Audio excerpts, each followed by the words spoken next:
I'm here today to do another one of my wrap-ups. I have finished the next 5 books, so books 15 through 20, and let's get started in those books. So the first book that I'm going to talk about is Dumplin by Julie Murphy. This is a young adult book, and I have a review of it. I read this for the TBR takedown, and so I have a review of that in my wrap-up for that, so I put a link down below.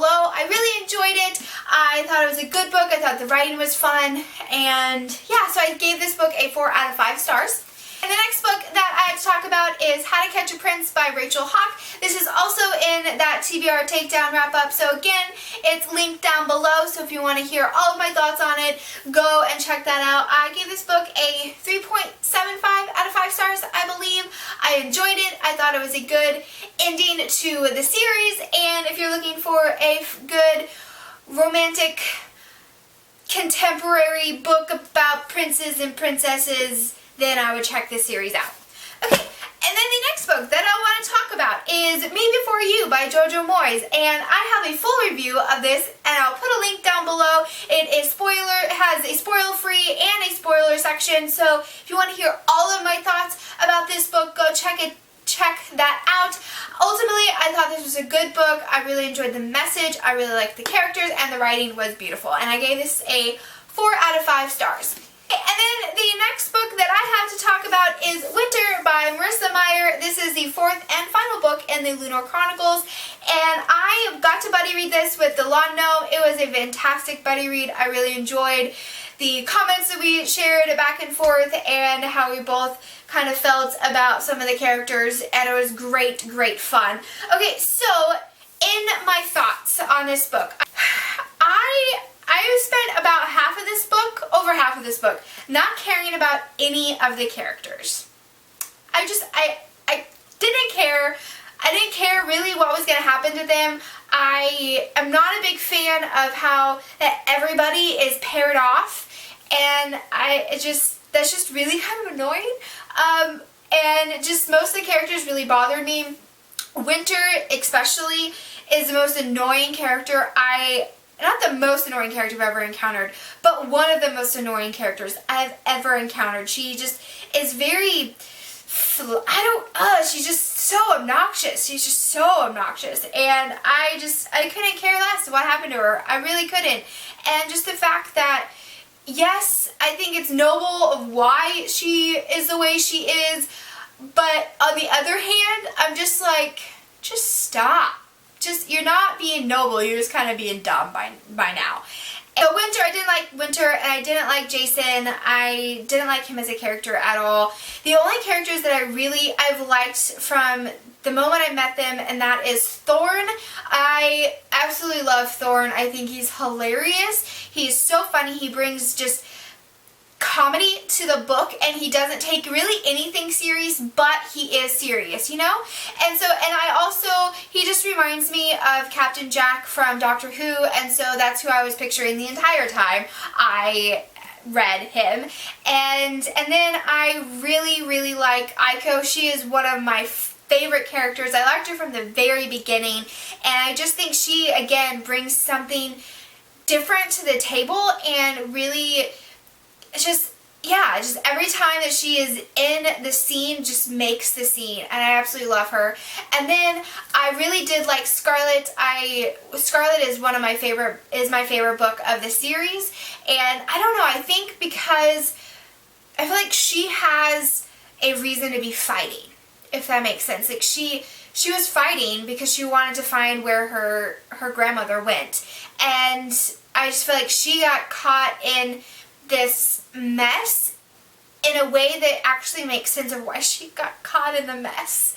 And I know she's probably supposed to be 18, but I really did see her as older. I thought she was a lot more mature, and I don't know, I just really liked her as a character, and I grew to like Wolf, and I liked him in this story. I thought he did a really good job of bringing something else to the table. So overall, the characters, I don't really care about Cinder. I don't really care about Kai. Hate Winter. Didn't really like Jason.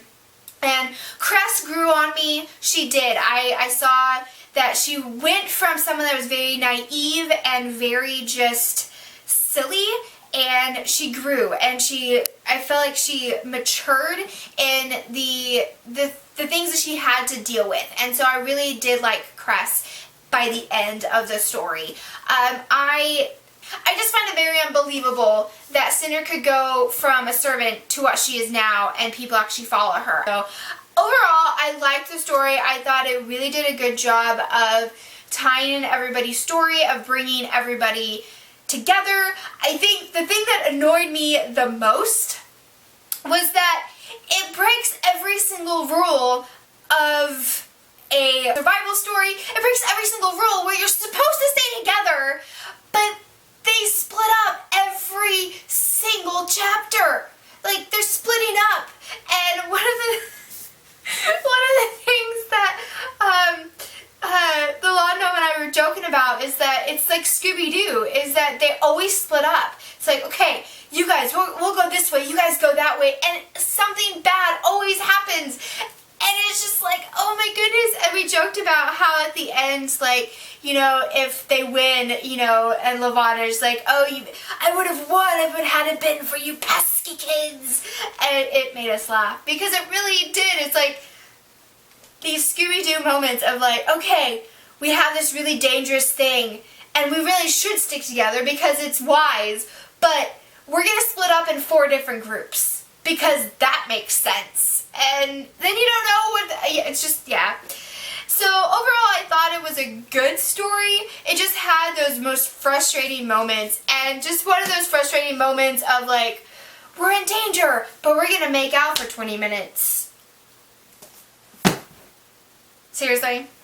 Now, moving on to the last book in this stack, and that is Sofia Kinsella, I've Got Your Number. This is a adult contemporary fiction romance story about this girl, Poppy, who, while she is at this event, she is getting ready to get married, and she loses her engagement ring in the middle of a fire drill, and she is trying to search for it, and then she loses her cell phone.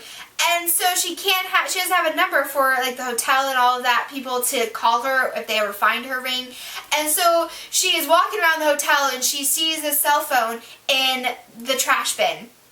And so she's like, well, logically, why wouldn't I just pick that phone up and just take it as mine?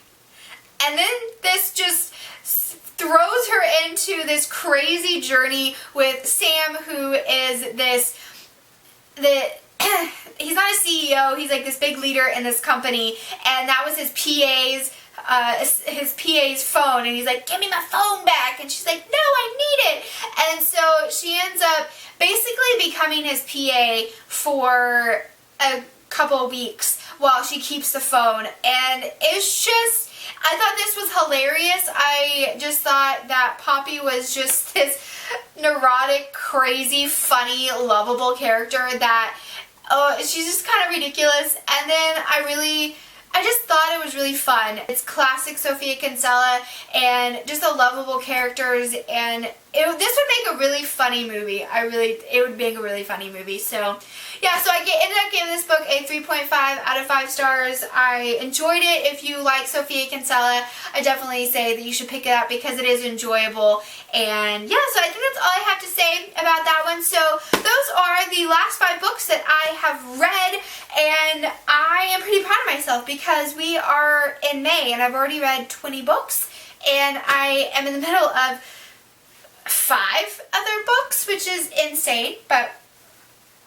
whatever, you know, it happens sometimes, you know, it just happens. So I'm pretty proud of myself for all the books that I've read. So let me know down below if you have any thoughts on these books. And again, if you want more thoughts on the first 3 books that I talked about, they will be linked down below, so you should go check out those videos.